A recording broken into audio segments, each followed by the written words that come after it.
West Coast Cookbook and Speakeasy with Chef Justice Putnam. Netrootsradio.com.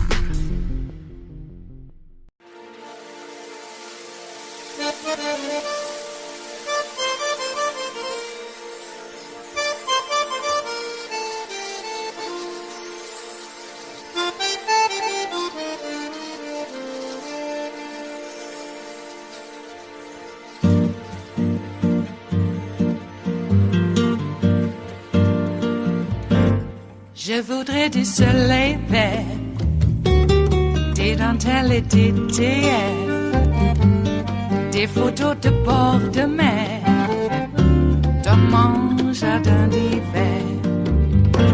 Je voudrais de la lumière, comme en Nouvelle-Angleterre. Je veux changer d'atmosphère, dans mon jardin d'hiver. Ma fleur sous la pluie de novembre, tes mains qui courent, je n'en peux plus de t'attendre. Les années passent, il est loin, là je tombe. Nul ne peut nous entendre. Je voudrais du Fred Astaire, revoir un latte just pure spasms of lucidity, once in a while, punctuated by a lot of idiocy.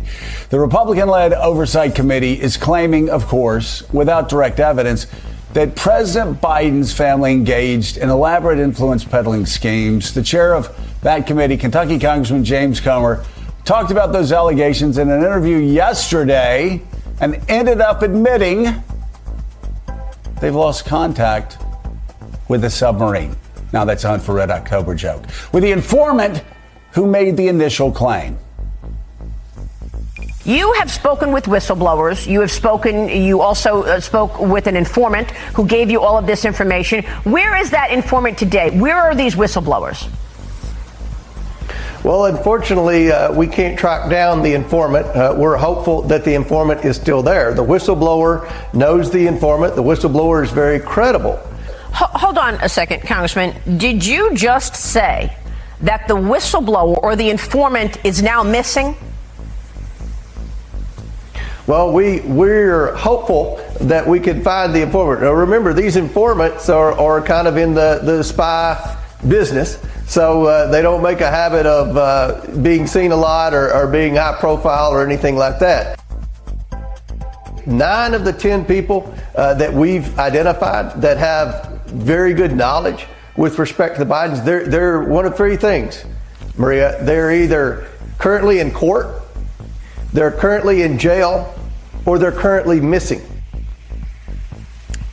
So, comrade, you're telling me you lost another submarine? Come on, you lost the informant. The guy that you claimed gave you all this information that you built this entire charade on. What, do you and Durham, do you guys have tea parties every weekend to talk about how you can destroy your reputations and your career? Durham tried this, remember? He chased conspiracy theories to try to prove that the FBI was corrupt and rigged the 2016 election. He made a fool of himself time and time and time again. And now we have lost informants. In fact, the informant that this entire charade was supposedly built on. Attorney Mark Zaid posted this on Twitter, that he's represented whistleblowers in the intelligence community for more than 25 years and never lost one. Never lost one.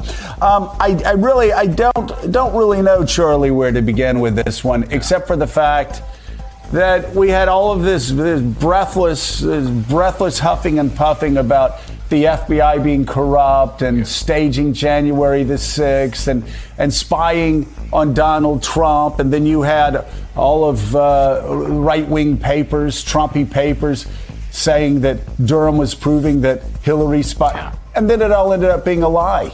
Durham made an absolute fool of himself and had to shut down the investigation. And now you have Comer, who said, oh, yeah, we have this informant who we built this entire case on, but we lost him. It's more of the same. Yeah, the hunt for the great white whale isn't going well, is it? I mean, it's never a good thing when you actually lose your informant. Look, James Comer has been making one big promise after another. He has been saying, we're going to have this big bombshell. Well, what's pretty obvious is he doesn't have the bombshell. He doesn't have the smoking gun. He doesn't have evidence. And he's lost his informant. I mean, this is beyond embarrassing. But this is what happens when you have an internet meme and, a Fox News narrative that comes up against actual reality. When people say, show us the evidence. You have something. You've been promising us something really, really huge, something that's going to change everything. And it just doesn't happen. And James Comer continues to be all hat, no cattle when it comes to this investigation. And that was, by the way, when Maria Bartiromo is saying to you, are you kidding me? You don't have evidence. When Maria Bartiromo is questioning the credibility, you know how bad things are. Exactly. Yeah, and Mara, The Hunt for October is a good reference. I'm also reminded of that classic Seinfeld episode where Jerry goes to the rental car counter and says, well, it's one thing to take the reservation, but you've also got to hold the reservation. In this case, you've also got to hold the informant. You got to hang on to him to make sure he actually can cooperate with your investigation. But it seems to be, furthering on Charlie's point, a moment where the Republican Party just seems just out of touch with what people care about. They've been promising this Biden crime family, scare quotes, investigation for a long time. And we know that there are some legal matters with Hunter Biden. That's a separate issue. And the Department of Justice, we know that investigation is entering its end stages. But this blanket conspiracy has never gained much traction. It didn't work in 2020. What are they thinking now? First of all, listening to that conversation, I mean, it may as well, via Mad Libs, he could be talking about UFOs. I mean, we heard from them, now we don't know where they are, it's hard to keep track of them. What really are we talking about here? I mean, the interesting thing is, from a disinformation perspective, this was one of the rare moments of lucidity, as Joe said a moment ago, where you actually see that the emperor has no clothes and that this is all bunk. This is based on absolutely no real evidence whatsoever, because of course we know that you don't just miss, whistleblowers just don't go missing suddenly. So this is absurd. But it's also a moment to recognize that most Americans have no idea. They're not clued into these, ginned up conspiracy theories. This is for a very small, specific audience in the Republican base that can be animated by these conspiracy theories. So I think the rest of America is going, what are you talking about? I'm looking at the price of life and living in this country. I'm interested in the border. I'm interested in jobs, in housing insecurity, in how I'm going to feed my kids and make sure that they have a better life than I did. Nobody cares about these conspiracy theories except for the small part of the Republican base that is controlling the Republican Party like a ventriloquist at the moment, it seems. And it's a really bizarre situation, not just politically, but culturally. Most Americans are thinking, what are these people talking about? Right. Completely out of touch. Completely out of touch. They're not talking about, like you said, they're not talking about the inflation. They're not talking about the issues that matter to most Americans. And when they do all of this Biden crime family thing, they do two things at the same time to their base. First thing they do is they get them revved up about the Biden crime family, like a certain wife of the Supreme Court justice who talks about how the Biden crime family should be put on barges outside of Gitmo, showing how disconnected from reality she is. And then the second thing is, they're like, oh, well, the media's biased. They won't report about the Biden crime family. Well, again, it's just like they're saying, we won't report about the FBI.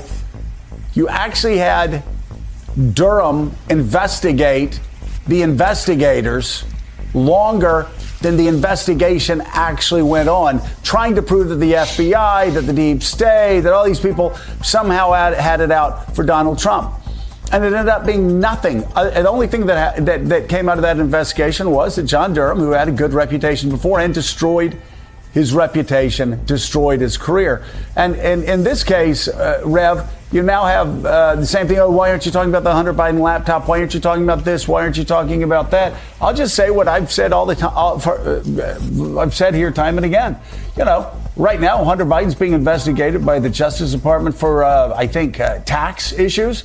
If Hunter Biden's charged, okay, Hunter Biden's charged. I mean, you know, it's crazy. Other than Trumpists, most Americans believe that no man or woman is above the law. So if he's arrested, if he's tried, if he's guilty, if he goes to jail, well, I'll say, well, it's too bad. But that's the system. Unlike Republicans, who basically say they're going to burn down American democracy if somebody on the Republican side is actually brought to justice for crimes that they've committed. That's the big difference here. But you see, once again, with Comer, just like Durham had nothing on the FBI, Comer has nothing on this supposed Biden crime family deal that the Trump right absolutely obsess about. It is Monday, the 15th of May of 2023, and you are in West Coast Cookbook and Speakeasy. I am your chef de cuisine, Justice Putnam. Gunner the English Bulldog is our snoozing sous chef. Precious the Yorkshire Terrier is the hostess with the mostest, and we'll come up with a good tagline for her, but that'll have to stand for now.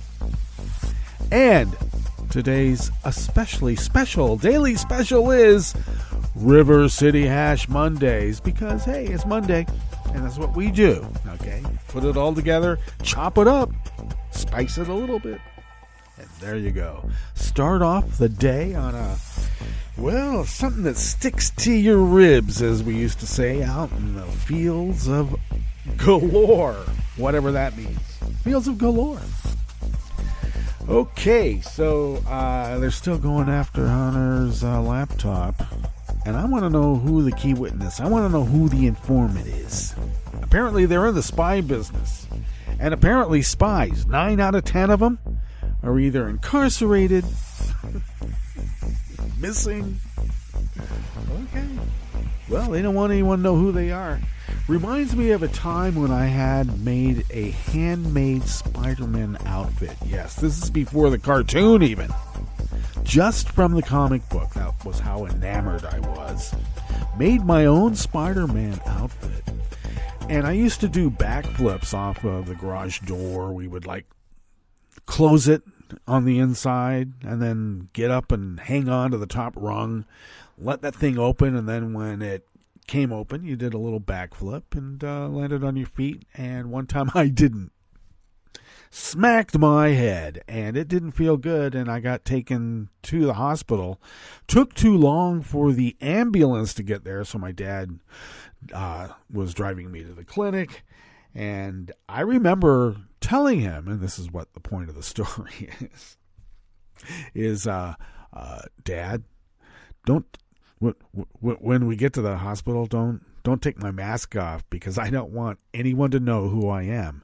And my dad said, I don't blame you. So, made me wonder, made me aware. So now when you see those Patriot Front guys covering up their face with those weird, I don't know, what are those called? Gaiters? They're wearing gaiters up over their noses? I wouldn't want anyone to know who I am. Yeah. Well, yeah. I mean, if you're a superhero and you have an alter ego, you don't want them to both mesh and stuff. It's understandable. All right. Some other people might call that compartmentalization, and wrong, at least in terms of, do you want to avoid dissonance in your life? Well, don't compartmentalize so much. Okay, because once they bleed onto each other, then the dissonance will occur. Always has, and it always will. At least that's what we're told. Mm-hmm. Oh, did you know? Now, I'm just going to tell you out front. We would never have anything of Scientology as we know it if it wasn't for the Mormon religion. You should see how closely hued their cosmology of getting pulled up to wherever. And you got to wear some magic underwear to do it. And that's where you'll go for, I don't know, complete enlightenment, eternal life. Venus, as we know, is a poisonous hellscape. And they think that's going to be their, I don't know, Vishnu. Their, not Vishnu. Their Xanadu. That's what I'm trying to say. Their Xanadu. Same kind of tower sort of set up too. Weird. But, the Mormons, I'm into the Latter-day Saints, okay, apparently got caught with hiding a portfolio of billions of bucks. And they were taken to task and asked why that was kept secret. And they said, we don't keep secrets. We call that confidential. Oh, okay. Now that we got that cleared up, confidential. It's not a secret. It's just confidential. Try that in your home. Just try it. Yes, I was keeping my affairs not secret. I was keeping them confidential. I wasn't keeping a secret from you, honey. Just I had it was confidential. For important eyes only. Now, I'm not saying you're not important, but I'm saying that, it's not for your eyes, okay? Need to know basis. Yeah, try that. See how it works. That's the test, okay? Another test that we can try, completely unrelated, but I'm going to bring it up anyway, because it's Monday. It's like River City Hash Mondays. We're chopping everything up, dicing it up, spicing it up, and we're serving it. Whether you like it or not. Oh, no. Don't put it that way. No. But another mental exercise that we can conduct is envision this. A former black Marine is on a New York subway. Or maybe, I don't know, a subway anywhere in America. Let's make that clear. And a white MAGA lunatic goes off about QAnon and is just carrying on and carrying on and carrying on. And the black former Marine gets a little afraid, like maybe this guy's going to go off and start attacking people. I got to protect them. It's my duty as a former Marine. And he puts that guy in a chokehold and chokes him to death. Do you think that he would be able to raise over $1.5 million in less than 24 hours for his legal defense fund? If he actually survived the police beating? Yes, I like doing those mental exercises. It primes me for life. Inoculation, if we want to get back into the anti-Scientology aspect of what psychology and psychiatry is. See how I brought it all back together? Eek! If that's bringing it back together, we're in big trouble. Oh, you already knew that. Anyway, how was your Mother's Day? We had a grand Mother's Day yesterday. We went to my sister's and everybody was mothers. Everybody seemed to be like mothers. Well, except for the kids. But some of the kids, they're all old now. Old? Yeah, they're in their 40s already. Remember when that was old? Jeez, they're like kids. Don't they know anything? Come over here. Let me wipe your nose. Anyway, it was great. It was been a bit warm around here, but we've learned how to live with it. Bring in the cold in the morning, shut everything up, and close the curtains, the blackout curtains, so that the radiation is reflected somewhere else. And we had a grand time. Got to be able to sit outside and actually have dinner. It cooled off enough, bit of a breeze. And we do have a weather report later on in the show, as you know, when we're getting ready for the chef's table. And we do have a forecast for thunderstorms, but you would expect that.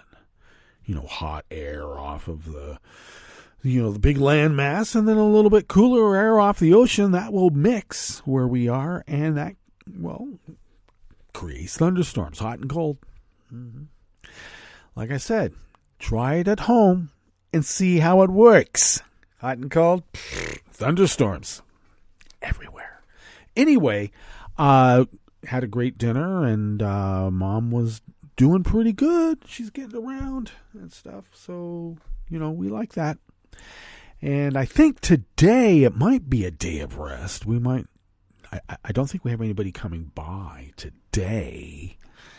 But, we'll do a little bit of self-care and whatnot. And she's taken to sitting out in the cool of the morning and enjoying the day, which is really quite nice. So that was fun. Yeah. Savor it all, as you know. Yes, we are so lucky to be here, aren't we? Rose from some primordial soup, and I want to know what was before the primordial soup. Just utter chaos of rock and gas and dust. And their idea of dust, when you come up close to it, is still like the size of cars, at least. If not bigger. Oh, yeah, their idea of dust is like, boy, one particle of dust like a skyscraper. One particle of dust.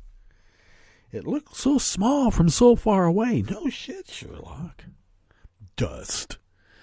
Anyway, that's what we come from, and we call it stardust because sometimes they're the size of skyscrapers. Yeah. Okay. Billion-year-old carbon under pressure.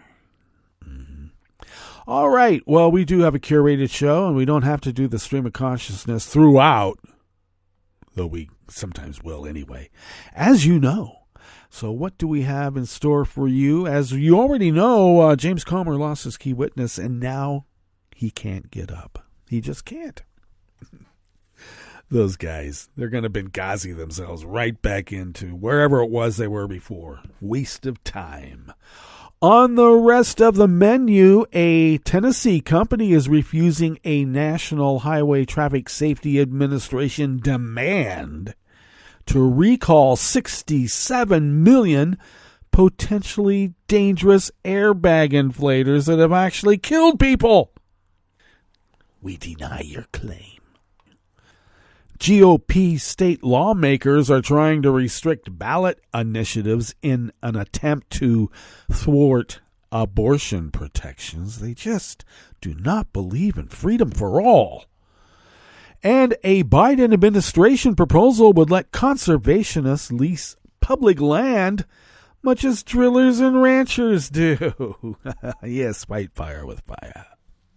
After the break, we move to the chef's table, where a Chinese real estate development firm was fined $4 million for bribing a Los Angeles City Council member to get a downtown skyscraper approved.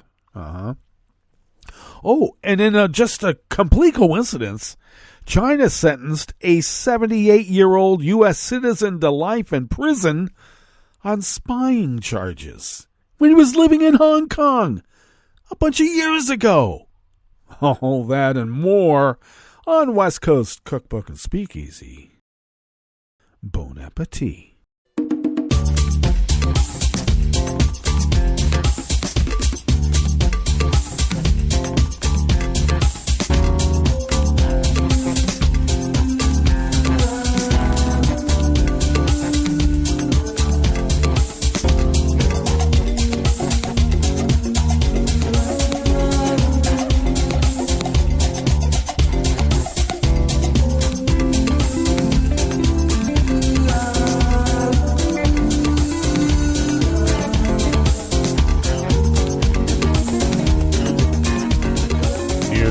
Bottom of our homepage at netrootsradio.com. To the right of the page is the chat room link, and the chat room is monitored by Kelly Lincoln, and we thank Kelly for doing so.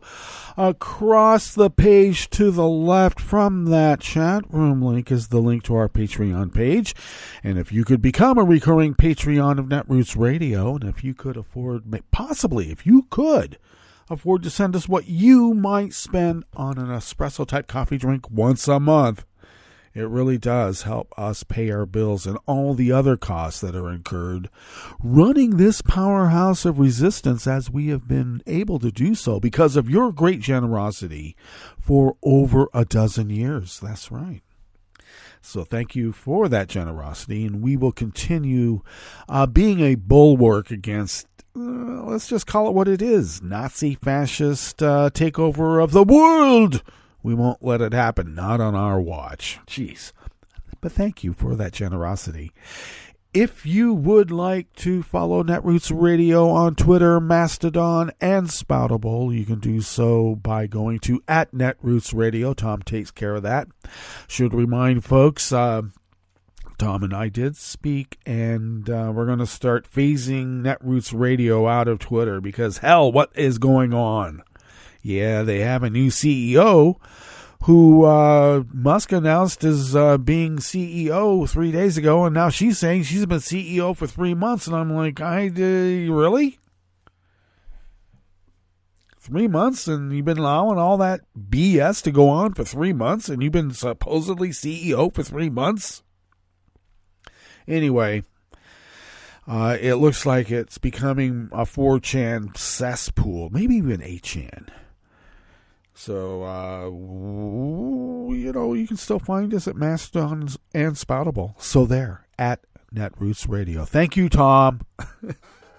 You can follow the show on Twitter because I don't know why, but you can at Cookbook West. And you can also, please do pick up podcasts by way of Spreaker, Stitcher, TuneIn, iHeart, YouTube, iTunes, and wherever fine podcasts can be found mixed in with all the rest of us. Because we're more than they are. Damn right. And proud of it. Are we? All right, this first offering here in the Bistro Cafe of West Coast Cookbook and Speakeasy, River City Hash Mondays, is by Tom Kreischer from the Associated Press. A Tennessee company could be heading for a legal battle with U.S. auto safety regulators after refusing a request. I hate that. Just follow me here. A request that millions of potentially dangerous airbag inflators be recalled. The National Highway Traffic Safety Administration is demanding. Now, in the first paragraph, it was a request. And now the regulatory agency tasked with this is now demanding. I don't know which one it is. But they're demanding that ARC, A-R-C, Automotive Inc., for Incorporated, of Knoxville, recall 67 million inflators in the U.S. because they could explode and hurl shrapnel. At least 2 people have been killed in the U.S. and Canada, and 7 others have been hurt as a result of defective ARC inflators, the agency said. The recall would cover a large portion of the 284 million vehicles now on U.S. roads, but the percentage is difficult to determine. Some have ARC inflators for both the driver and front passenger. So in other words, it could be more. In a letter posted on Friday, the agency told ARC that it was tentatively concluded after an 8-year investigation that ARC, front driver, and passenger inflators have a safety defect. Airbag inflators that project metal fragments into vehicle occupants rather than properly inflating the attached airbag create an unreasonable risk of death and injury, said Stephen Rodella, director of NHTSA's Office of Defects Investigation, wrote in the letter to ARC. But ARC responded that no defect exists in the inflators and that any problems are related to isolated manufacturing issues and, therefore it's okay. The next step in the process is for the NHTSA to schedule a public hearing. It could then take the company to court to force a recall. We disagree with NHTSA's new sweeping request when extensive field testing has found no inherent defect, ARC said in a statement Friday night, and the worst B-movie villain accent that we could make up on a Monday. Also on Friday, NHTSA posted documents that General Motors is recalling nearly 1 million vehicles equipped with arc inflators. The recall covers certain 2014 to 2017 Berkeley Enclave, Chevrolet Traverse, and GMC Acadia SUVs. The automakers say an inflator explosion may result in sharp metal fragments striking the driver or other occupants, resulting in serious injury or death. The company said that it is doing the recall, which expands previous actions out of an abundance of caution, and with the safety of our customers as our highest priority.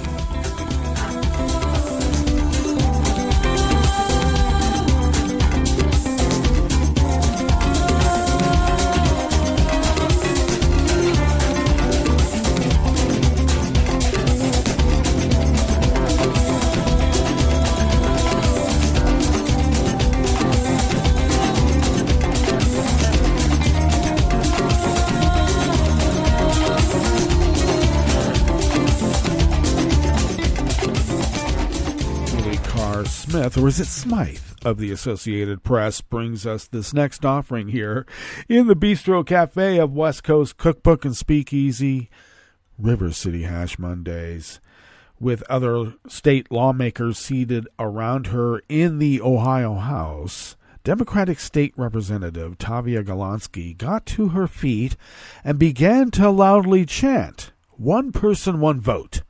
The former Teamster's cry spread quickly through the visitors' gallery, then began to rise from the throng of protesters gathered outside in the State House rotunda. Struggling to be heard over the din, the Republican Speaker ordered spectators cleared from the chamber. Last week's striking scene came as Ohio joined a growing number of Republican-leaning states that are moving to undermine direct democracy by restricting citizens' ability to bypass lawmakers through ballot initiatives and constitutional amendments. The Ohio proposal will ask voters during an August special election to boost the threshold for passing constitutional amendments to 60% rather than a simple majority. It would also double the number of counties where signatures must be collected, adding an extra layer of difficulty to qualifying initiatives for the ballot.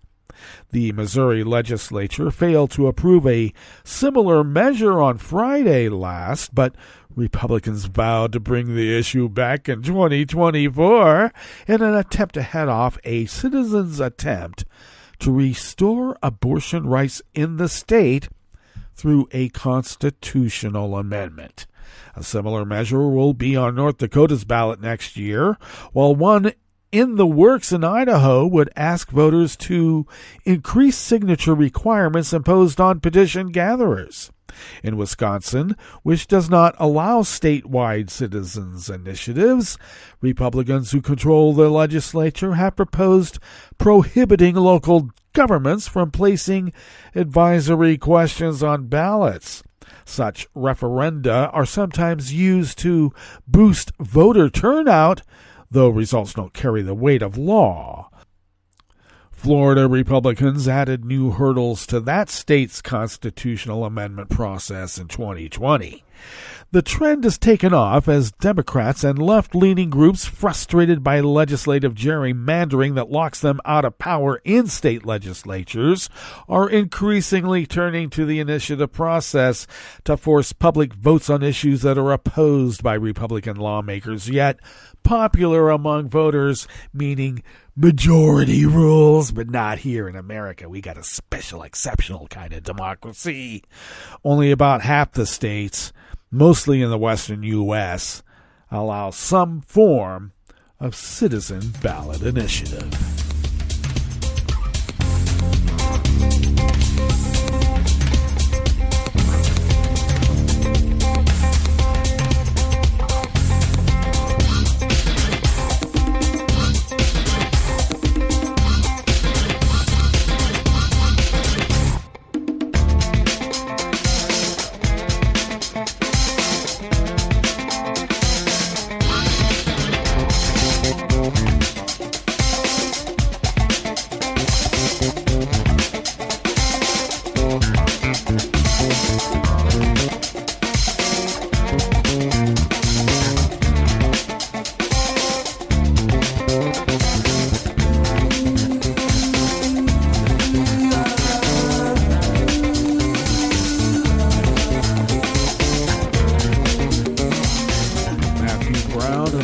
Associated Press brings us this final offering here in the Bistro Cafe, part of West Coast Cookbook and Speakeasy.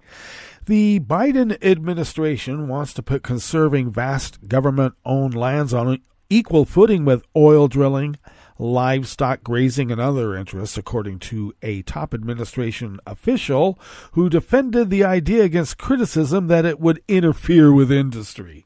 The proposal would allow conservationists and others to lease federally owned land to restore it, much in the same way oil companies buy leases to drill and ranchers pay to graze cattle, except for the Bundys. They don't like to pay.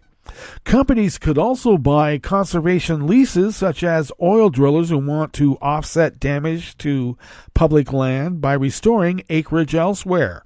Tracy Stone Manning, director of the Bureau of Land Management, said in an interview with the AP that the proposed changes would address rising pressure from climate change and development. While the Bureau previously issued leases for conservation in limited cases, it has never had a dedicated program for it, she said. It makes conservation an equal among multiple uses that we manage for, Stone Manning said. There are rules around how we do solar development. There are rules how we do oil and gas. There have not been rules around how we deliver on the portions of federal law that say manage for fish and wildlife habitat, manage for clean water. The pending rule also would promote establishing more areas of critical environmental concern due to their historic or cultural significance or their importance for wildlife conservation.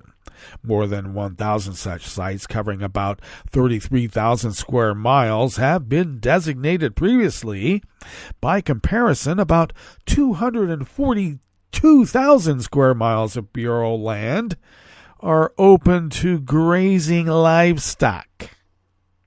33,000 square miles, 200,000 square miles.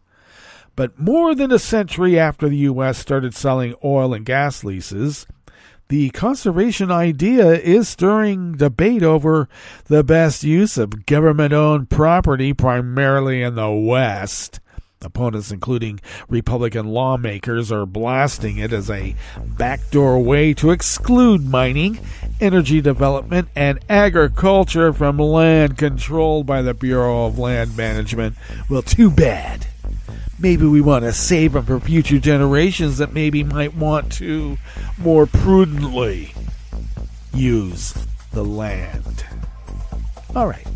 Let us now go to our break, and when we get back from that break, you know we will go through weather from around the world, and you know that we will finish up with the stories that we have curated for you today.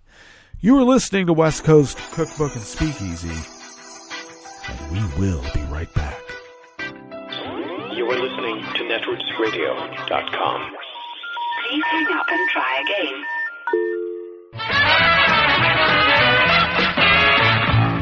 From a point at sea to the circles of your mind, a new force is at work for planetary transformation. New radio for a new Earth.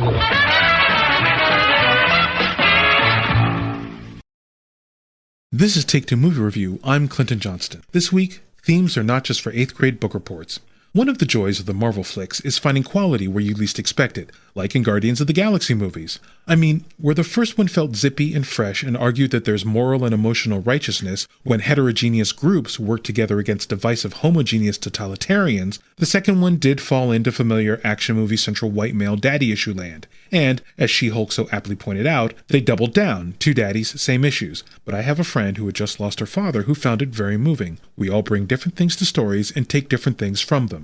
Guardians of the Galaxy Volume 3 takes a step back from central male myopia and a step towards an ensemble film, which, yay, if only because Team Guardians has made all these great characters whom we don't want to see just as Peter Quill love interests and Star-Lord second bananas. Also, rather than having one's past trauma-generated emotional issues magically resolved at the end of 2.5 hours, here we end with characters realizing they must face what they're avoiding so their work can begin. The former narrative is more immediately gratifying, yes, but I argue the latter is more relevant to our lives. For instance, Peter Quill must confront his obsessiveness. Appropriately, our villain, the High Evolutionary, serves as Quill's foil because his obsession to make a perfect world drives him to destructive cruelty. He differs from Quill and crew in that he works to gratify himself, while they, ultimately, work to better things for others. That's why good Guardians stories, like Guardians of the Galaxy Volume 3, put our heroes against backdrops of groups and societies. Guardians movies, as valuable for what they say as what they do. Don't worry,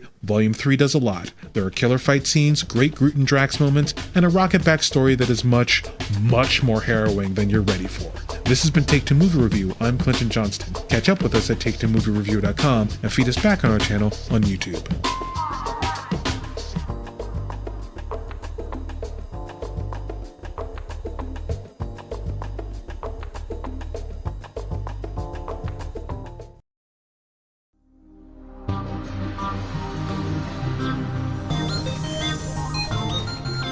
This is Scientific American's Science Quickly. I'm Karen Hopkin.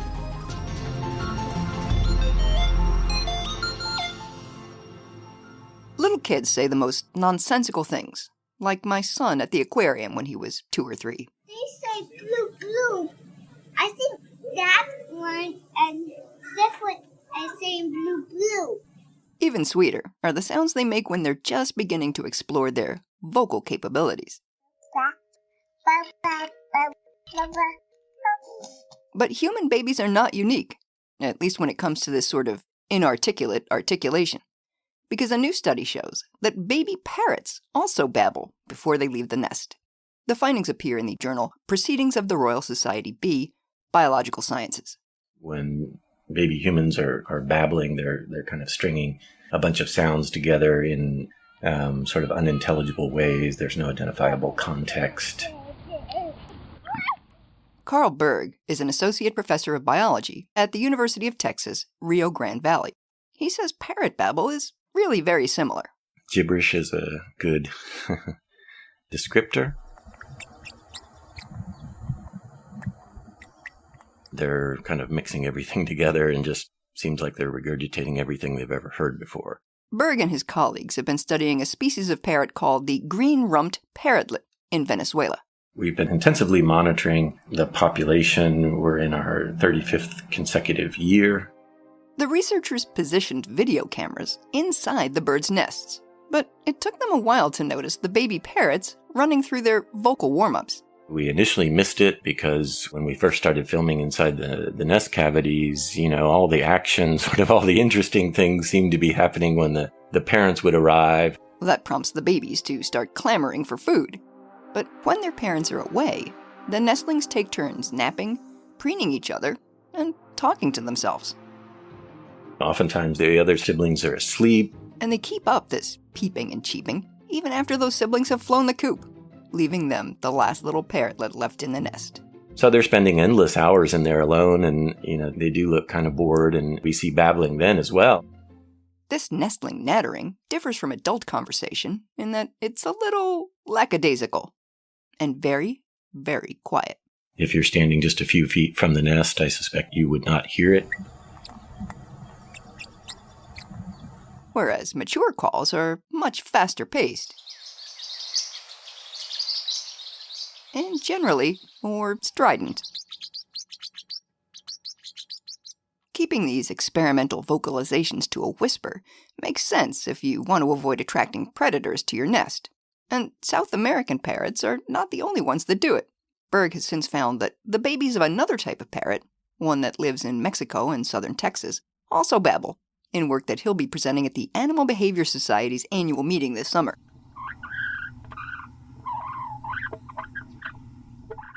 Now, as to what all this babbling is about, Berg says it's not likely a form of social communication, because the birds often do it when no one else is listening.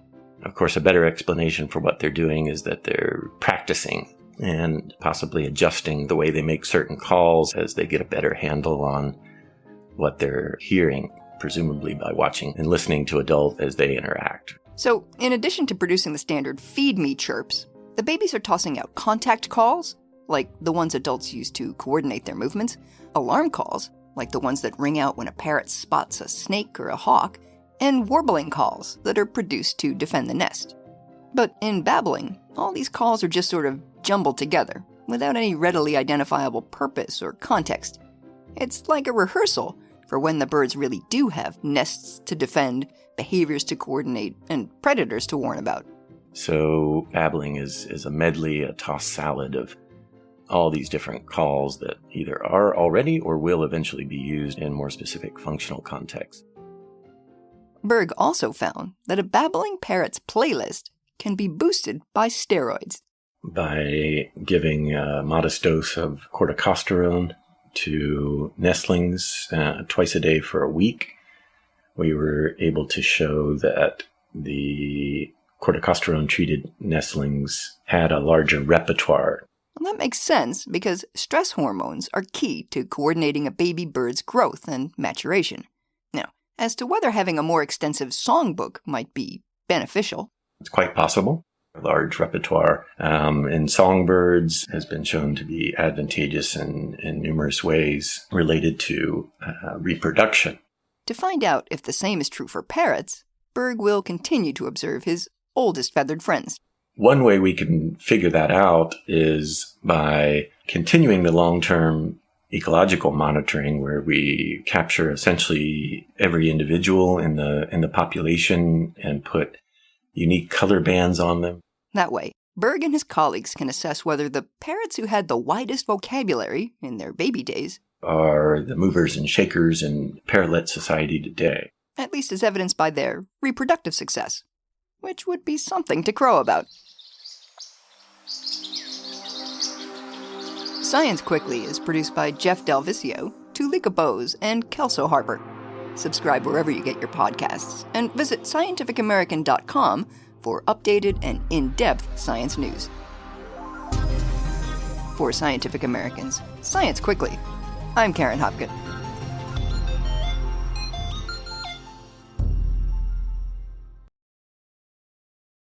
Hi, I'm Tom Hartman, and since you're listening to netrootsradio.com, show your progressive side and go to the donate button on the bottom of the homepage. It's progressives like you who power Netroots Radio and keep the progressive message beaming everywhere 24 hours a day. Just go to our donate button at the bottom of netrootsradio.com. Thank you for keeping progressive radio at full power.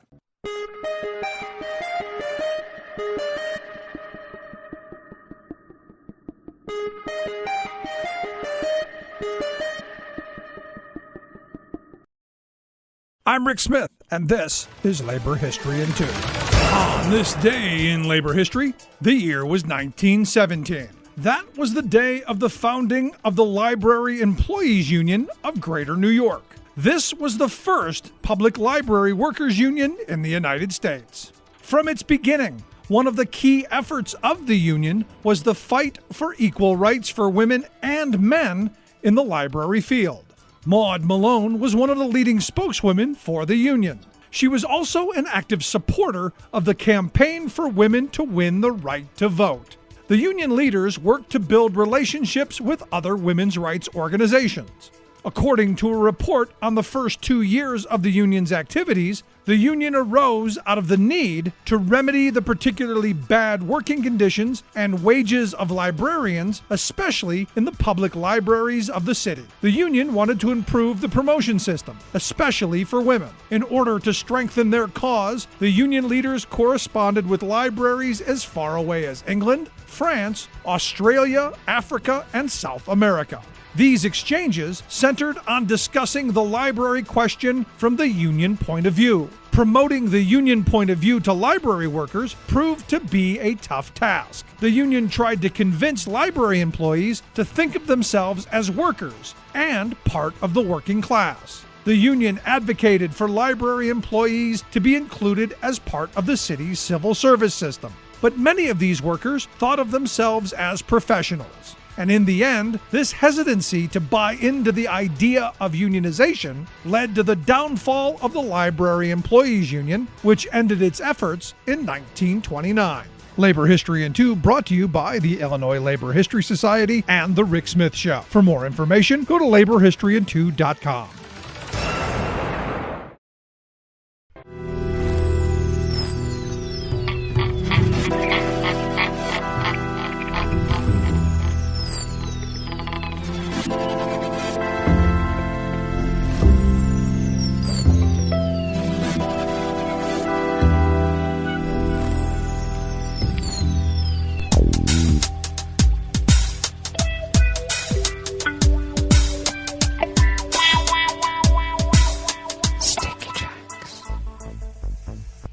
Thank you for accompanying us here to the chef's table at West Coast Cookbook and Speakeasy River City Hash Mondays.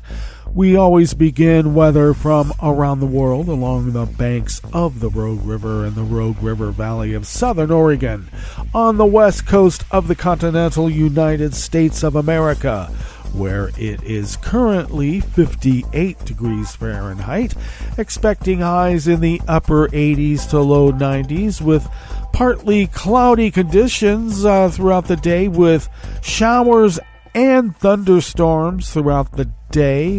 Winds out of the north at 5 to 10 miles per hour. Looks like we'll have about a quarter inch of rain, quite a bit. Partly cloudy skies overnight with lows in the mid-50s. Slight chance of a thunderstorm or two, but mostly winds will be light and variable. And then mainly sunny tomorrow with highs near 90. Winds out of the north at 5 to 10 miles per hour. Grass pollen is rated very high here in our little hamlet of Rogue River. The air quality index for the region is good at 19 parts per million, and that daytime UV index is very high at level 8, so we all should take care if we see those numbers. Barometric pressure is rising at 29.98 inches. Visibility is up to 10 miles and relative humidity is at 80%. Weather from around the world is brought to you by a crowd of crowdsourced weather stations that are crowdsources from around the world, and that's why it's called the Weather Underground, because it is. Alrighty. London is 60 degrees and mostly cloudy. Paris is 58 with rain and an advisory for a potential disruption of electrical grid because of thunderstorms, and they have them there. They rumble, I got to tell you. Rome is 70 degrees and partly cloudy, also with a thunderstorm advisory. Kyiv is 78 and mostly cloudy. Kabul is 65 and mostly cloudy. Hong Kong is 75 and fair. Tokyo is 60 degrees and fair. Sydney, Australia is 55 degrees and fair. San Francisco, California is 58 degrees and cloudy. And New York is 68 degrees Fahrenheit and fair. And that is weather from around the world, brought to you by a crowd of crowdsourced weather stations that a crowd crowdsources from around the world.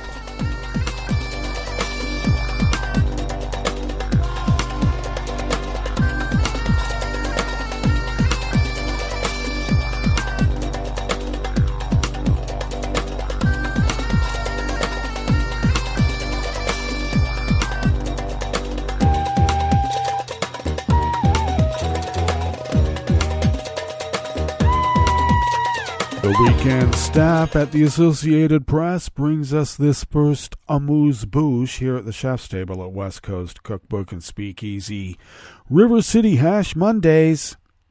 A company owned by a billionaire Chinese real estate developer was fined $4 million on Friday for bribing a Los Angeles City Council member for help in getting a downtown skyscraper approved. Shenzhen New World 1 LLC was given the maximum penalty and was also placed on 5 years of probation, according to a statement from the U.S. Department of Justice. During the sentencing hearing, U.S. District Judge John F. Walter said the case exposed the crushing costs of public corruption, according to the statement. A federal jury found the company guilty last year of bribery, honest services wire fraud, and interstate and foreign travel in aid of bribery. Shenzhen's owner, Wei Huang, age 57, also was charged in the federal case, but he is a fugitive and is believed to be in China, prosecutors said. From 2013 to 2018, Shenzhen provided more than $1 million worth of bribes to Jose Weezer, to help obtain city approval to build a 77-story tower that would have been the tallest skyscraper west of the Mississippi River, prosecutors said. You know, right in the middle of earthquake country here. It was never built. Really. At the time, the council member chaired the city's powerful planning and land use management committee. Weezer allegedly received cash, casino gambling chips, luxury stays in Las Vegas, expensive meals, prostitution services. They used to call those escorts because they were trying to be nice for the dinner time crowd. Political contributions and funds to settle a sexual harassment lawsuit. However, the project was not approved. Prosecutors say the bribes were part of Weezer's pay-to-play scheme tied to approval of downtown developments. Weezer pleaded guilty in January to racketeering, conspiracy, and tax evasion. He's scheduled to be sentenced on September 25. Under a plea agreement, Weezer agreed to seek a sentence of at least 9 years in prison, prosecutors said. Friday's sentencing was the latest step in a sweeping and ongoing City Hall corruption probe. In addition to Weezer, half a dozen other people have been convicted or pleaded guilty to federal charges, including his brother, Salvador, a former Weezer special assistant, a Weezer fundraiser, a lobbyist, and another real estate developer.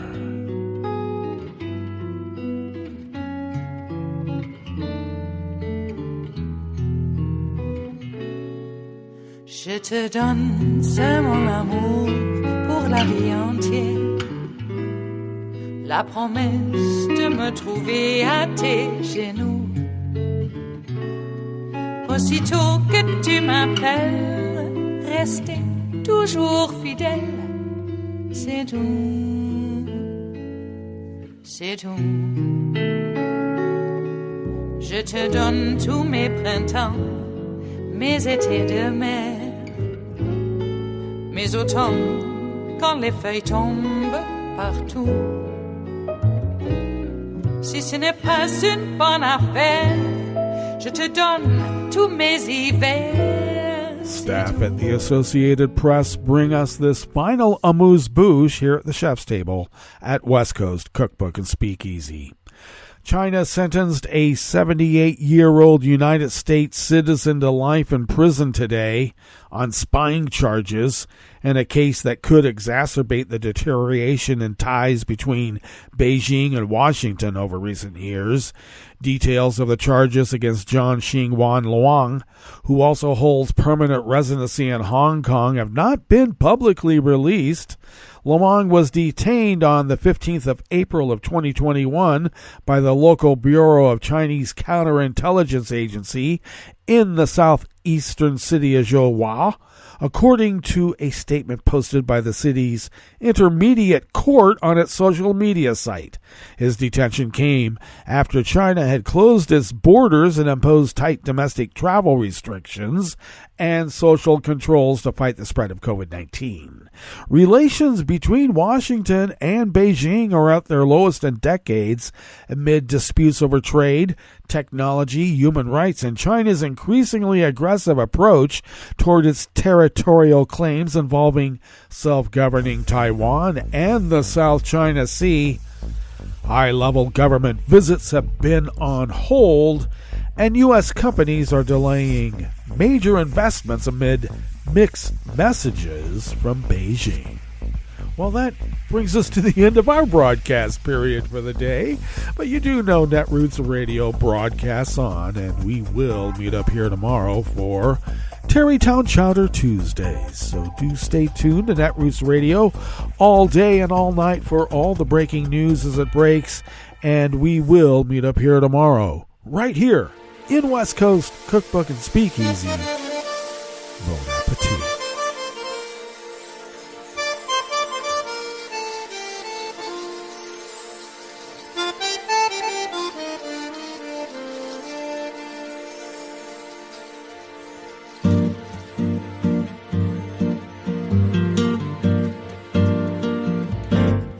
Je voudrais du soleil vert, des dentelles et des théières, des photos de bord de mer, dans mon jardin d'hiver.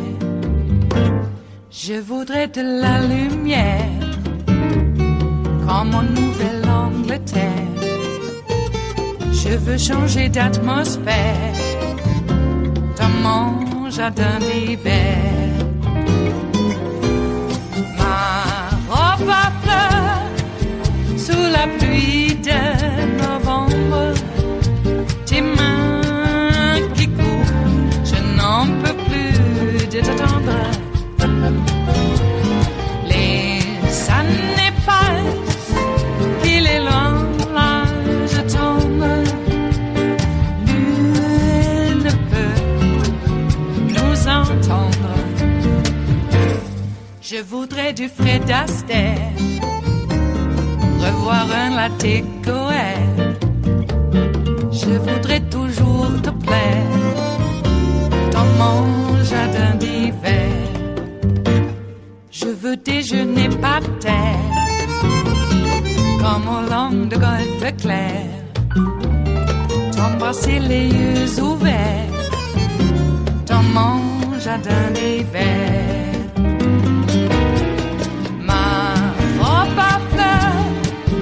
Sous la pluie de novembre, tes mains qui courent, je n'en peux plus de t'attendre. Les années passent, il est loin, là je tombe. Nul ne peut nous entendre.